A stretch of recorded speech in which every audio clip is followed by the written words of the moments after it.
आतंकवादी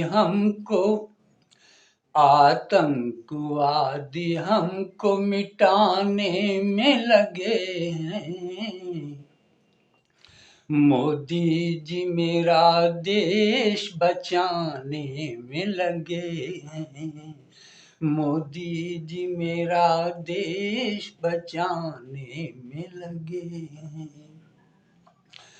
हम पे करे वफा हैं, तुम लो न इम्तिहान। हम पे करे वफा हैं, तुम लो न इम्तिहान। भारत के लिए देंगे हंस हंस के अपनी जान। हम अपनी शुजाअत को दिखाने में लगे हैं। मोदी जी मेरा देश बचाने में लगे हैं। आतंकवादी हमको कुदरत से लड़ रहे हैं इस देश की खातिर। कुदरत से लड़ रहे हैं इस देश की खातिर। रो रो के जी रहे हैं इस देश की खातिर। कोरोना मरीजों को जिलाने में लगे हैं। कोरोना मरीजों को जिलाने में लगे हैं। मोदी जी मेरा देश बचाने में लगे हैं। मोदी जी मेरा देश बचाने में लगे। हम ऐसी मोहब्बत के कायल नहीं कभी।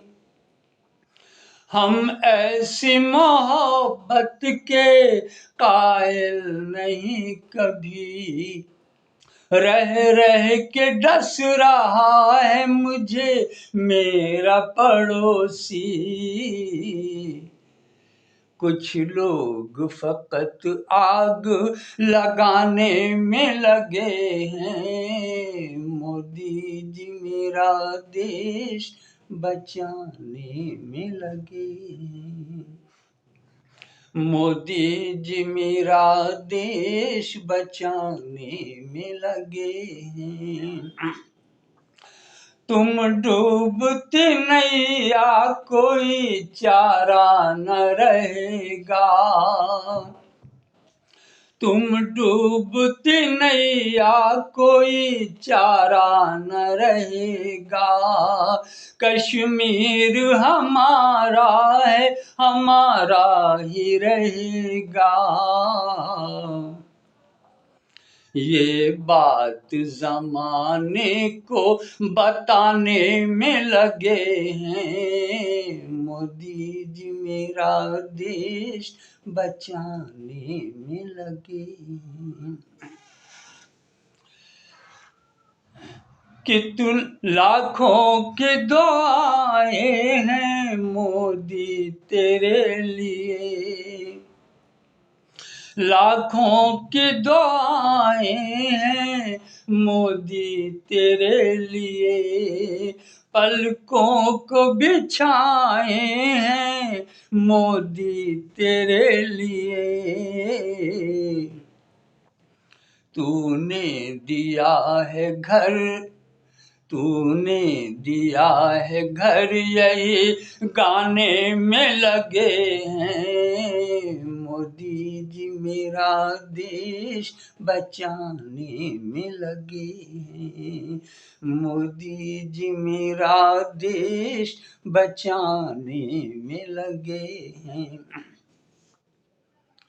हम एक हैं, हम एक हैं, हम एक रहेंगे। हम एक हैं, हम एक हैं, हम एक रहेंगे। इज्जत से हम जिए हैं, इज्जत से मरेंगे। कुछ लोग तो आपस में लड़ाने में लगे हैं। मोदी जी मेरा देश बचाने में लगे हैं। मोदी जी मेरा देश बचाने में लगे। मंदिर में उलझना ना मस्जिद में उलझना। मंदिर में उलझना ना मस्जिद में उलझना। आपस में मोहब्बत से मिलजुल के है रहना। कुछ धर्म को मजहब को भुनाने में लगे हैं। मोदी जी मेरा देश बचाने में लगे हैं। मोदी जी मेरा देश बचाने में लगे हैं। भारत हमारी माँ है, किस किस को बताएं। भारत हमारी माँ है, किस किस को बताएं। माता को अपने छोड़ के जाएं कहाँ जाएं। कुछ लोग तो हमको भगाने में लगे हैं। मोदी जी मेरा देश बचाने में लगे हैं। मोदी जी मेरा देश। आखिरी शेर पेश कर रहा हूँ इस कविता का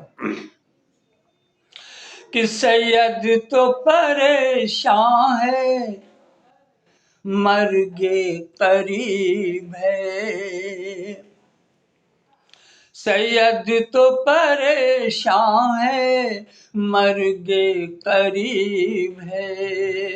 ये रब ही जानता है, बिल्कुल गरीब है। सैयद तो परेशान है, मर्गे करीब है। ये रब ही जानता है, बिल्कुल गरीब है।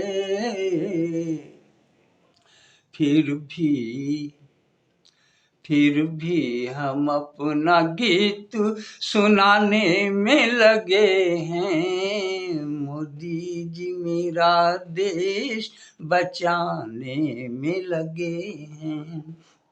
आतंकवादी हमको मिटाने में लगे हैं। मोदी जी मेरा देश बचाने में लगे हैं।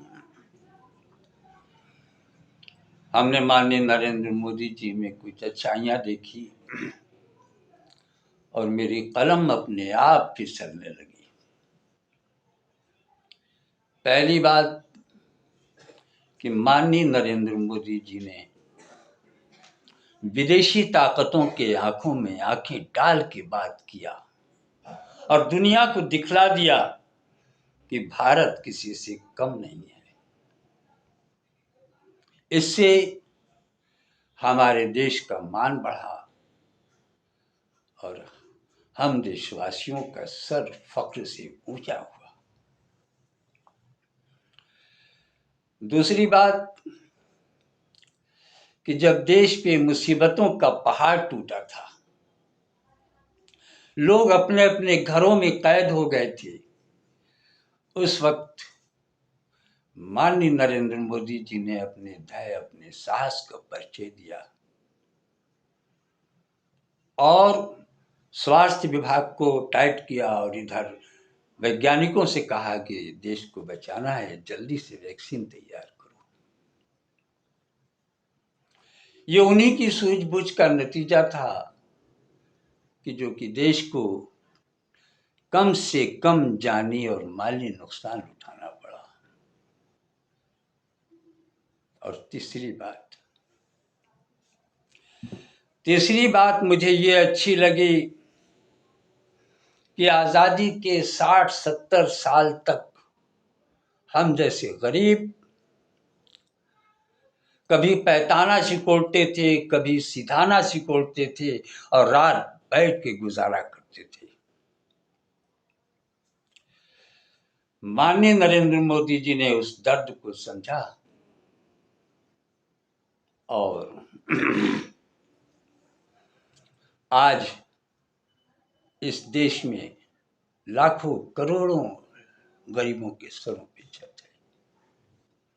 और कोरोना काल में भी गरीबों की भरपूर मदद किया। जिनको 35 किलो गल्ला मिलता था उनको 70 किलो मिलने लगा, साथ में रिफाइंड चना, हर चीज उपलब्ध हो गई। और कोरोना काल के बाद गरीबों को बगैर जमानत के 10-10 हजार रुपया दिया ताकि वो अपनी कोई छोटे मोटे कारोबार कर सकें और अपने बच्चों की परवरिश कर सकते हैं। इसलिए मैं सारे देश का आह्वान करता हूं कि this party citizen of the India, ये पार्टी तो नागरिक की है, इसीलिए इसका नाम भारतीय जनता पार्टी है, यानी भारत के हर जनता पार्टी है। पाकिस्तान के जनता की पार्टी नहीं है, ये भारत के जनता की पार्टी है। और से मैं अपने कौम मुसलमान भाइयों से गुजारिश करूंगा कि ये तो भारतीय जनता पार्टी है, भारत के जनता की पार्टी, पाकिस्तान के जनता की पार्टी नहीं है, बल्कि भारत जनता की पार्टी है। और अगर आज ये हिंदुत्व करती है तो कोई गलत नहीं करती, क्योंकि यही हमारे देश की परंपरा है कि हम जिसका खाते हैं उसका गाते हैं। और इस पार्टी को सबसे ज्यादा वोट हिंदू ही नसीब होता है। मुसलमानों का वोट कहाँ मिलता है इस पार्टी का?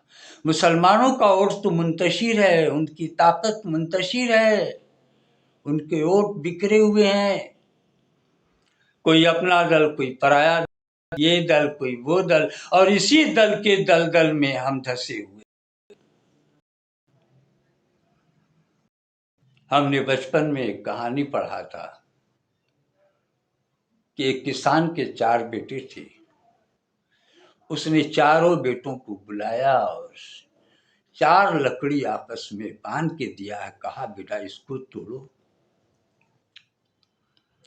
सबने प्रयास किया लेकिन कामयाब नहीं हुए।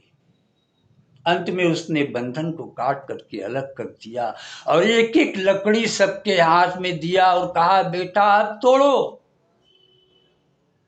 सबने चट चट करके तोड़ दिया। यही वजह है कि आज हमारी ताकत बिखर गई, हम मुंतशिर हो गए। यही वजह है कि हमारी इज्जत में गया, हमारी वैल्यू कम हो गई।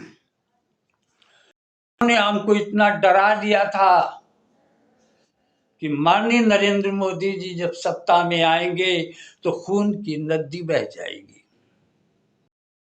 कहां बही? खून की नहीं बल्कि विकास की नदी बही। और ने न जात न पात देखा, न धर्म देखा, न मजहब देखा, कुछ नहीं देखा।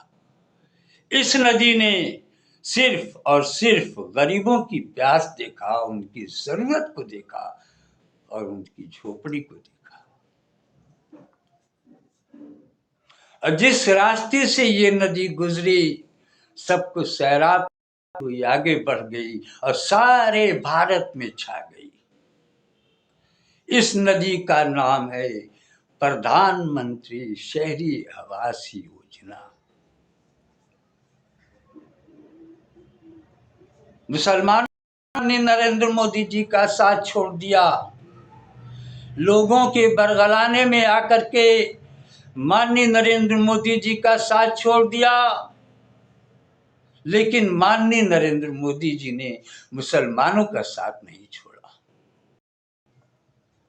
आज एक नहीं, दो नहीं, बल्कि लाखों करोड़ों मुसलमानों के सरों पे छत है। आज उन्हें एहसास हुआ है कि वो आजाद देश के नागरिक हैं। आज उनको आजादी का सिला मिला है। आज उनके जीवन स्तर में सुधार आया है। आज वो झोपड़ी से निकल करके पक्के मकान में आ गए। आज उनकी जिंदगी में सुधार आ गया। अरे अब समय आ गया है कि हम अपनी एकता का परिचय दें और एकजुट होकर के हिंदू और मुसलमान कांधे से कांधा मिला के माननीय नरेंद्र मोदी जी के हाथों को इतना मजबूत कर दो, इतना मजबूत कर दो कि वो चीन और पाकिस्तान से ताल ठोक के लड़ सके। अरे इससे कई फायदे होंगे। एक तो आपस की नफरत मिट जाएगी और मोहब्बत का आगाज होगा, और दूसरे फायदा ये होगा कि जिनके मुंह से आग निकलती थी अब उनके मुंह से फूल झड़ेगा। और तीसरा फायदा ये होगा कि हमारे देश की एकता विदेशों में एक अच्छा संदेश लेके जाएगी और लोग हमारे देश की तरफ आकर्षित होंगे और हम तरक्की की स्टेयर बाय स्टेयर चलते हुए चले जाएंगे। और चौथा सबसे बड़ा फायदा ये होगा कि हम जिस हुकूमत का साथ देंगे वो हुकूमत हमेशा इस बात का ध्यान देगी कि उसकी वजह से हमारा दिल न दुखने पाए। और मुझे अपने प्रधानमंत्री माननीय नरेंद्र मोदी जी पर 101% भरोसा है। 101% भरोसा है। सबका साथ, सबका विकास और सबका विश्वास जीतना, यही इस पार्टी का लक्ष्य है। सबका साथ, सबका विकास। विकास तो सबका हुआ लेकिन साथ सबका नहीं मिला। लेकिन इस पार्टी का यही नारा है, सबका साथ, सबका विकास और सबका विश्वास जीतना इस पार्टी का लक्ष्य है। तुम एक हो हिंदू न मुसलमान बनो तुम एक हो हिंदू न मुसलमान बनो तुम, इंसान हो इंसान हो इंसान बनो तुम एक बन के सारे जमाने को दिखा दो। अरे जो तुम्हारे देश की तरफ आंख उठाए उसे दुनिया से मिटा दो। तुम एक हो हिंदू न मुसलमान बनो तुम, इंसान हो इंसान हो इंसान बनो तुम एक बन के सारे जमाने को दिखा दो। अरे जो तुमको मिटाए उसे दुनिया से मिटा दो। हिंदुस्तान का आज भंवर में है सफीना। हिंदुस्तान का आज भंवर में है सफीना। आपस में मोहब्बत से सीखो जरा जीना। आपस में मोहब्बत से सीखो जरा जीना। आज हमारा प्यारा देश भारत दुश्मनों के नरगे में फंस गया। दुश्मन चारों तरफ घात लगाए हुए बैठे हैं कि कब मौका मिले और कब घुस के तबाही मचाएं। और कुछ दुश्मन तो हमारे आपके बीच में हैं जिन्हें हम पहचान नहीं पाते। इन दुश्मनों से अगर हमें कोई भारतीय नेता सकता है तो वो है माननीय नरेंद्र मोदी जी। नरेंद्र मोदी जी, इनका न कोई विकल्प है न कोई समकक्ष है। only one creature of the world. ये दुनिया के इकलौते प्राणी हैं, इकलौती शख्सियत, इकलौती हस्तियां हैं जिनके एक हाथ में अमेरिका और दूसरे हाथ में रूस है। महाशक्तियां नरेंद्र मोदी जी के दोनों हाथों में है, इनका कोई विकल्प नहीं। अब रहा सवाल, हमने तो कोई खामी नहीं देखा माननीय नरेंद्र मोदी जी में। लोग कहते रहे कोई फर्क नहीं पड़ता है, अच्छों को बुरा साबित करना दुनिया की पुरानी आदत है। लोग कहा करें कि वो गलत हैं, लेकिन हमने उनके में कोई कमी नहीं देखा। अब ले दे करके थोड़ी सी महंगाई बढ़ गई है, तो कम से कम हम यही सोच करके संतुष्ट हैं कि चलो आधा पेट खाएंगे और सो जाएंगे। कम से कम ये तो नहीं ना रहेगा कि भागो बंदूक बम गिर रहा है, बंदूक चल रही है, भागो या अल्लाह अपने छोटे छोटे बच्चों को लेके कहाँ जाए। ये तो नहीं ना है, हम चैन की नींद सोएंगे। माननीय नरेंद्र मोदी जी ने जब सत्ता संभाला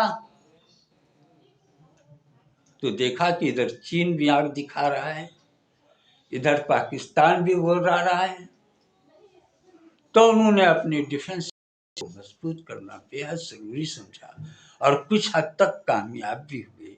अभी देखिए फ्रांस से लड़ाकू विमान आया है, ब्रिटेन से आ रहा है, रूस में पनडुब्बी बन रही है, कुछ हथियार अपने देश में विकसित हो रहे हैं। अब ये सब अपनी सुरक्षा व्यवस्था के लिए बेहद मजबूत और जरूरी है।